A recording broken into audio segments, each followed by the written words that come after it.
भारतले नेपालको जग्गा मात्रै हैन, नेपालले पनि भारतको जग्गा धेरै ठाउँमा मिचेको रहेछ। मित्रहरू, आज अचम्मै लाग्यो।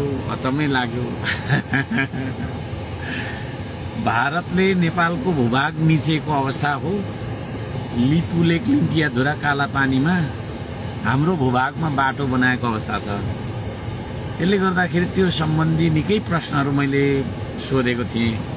त्यसको जवाफ दिनको लागि प्रधानमन्त्री आज तालिकामा थिएन। सदनको बैठक हुन्छ भन्ने तालिकामा थिएन। बिना तालिका होइन, तपाईँको चाहिँ सदनको बैठक बोलाएछन्। म चाहिँ त्यहाँ तपाईँको थिइनँ होइन, पूर्वतिर आएको छु।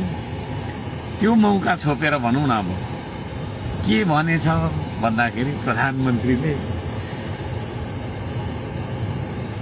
भारतले हाम्रो भूभाग मिचेको होइन, नेपालले चाहिँ भारतको भूभाग मिचेको रहेछ भनेछ।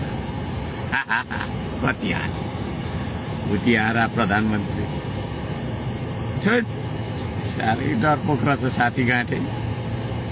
के खालको र यो कहाँनिर मिचेको, कति मिचेको रहेछ त्यो पुष्टि गर्नका लागि होइन प्रधानमन्त्रीलाई हामी सोध्छौँ। अब प्रधानमन्त्रीले नेपालले भारतको भूभाग मिचेको रहेछ मैले पत्ता लगाएँ, मैले तेरे थाहा पाएँ भनेर संसदमा कहिले नबोलेको, म नभएको मौका छोपेर बोलेको जस्तो पनि लाग्छ। त्यो लाग्न चाहिँ, हुन त त्यस्तो त नहोला, तैपनि झन्डै देखिन्छ चाहिँ त्यो।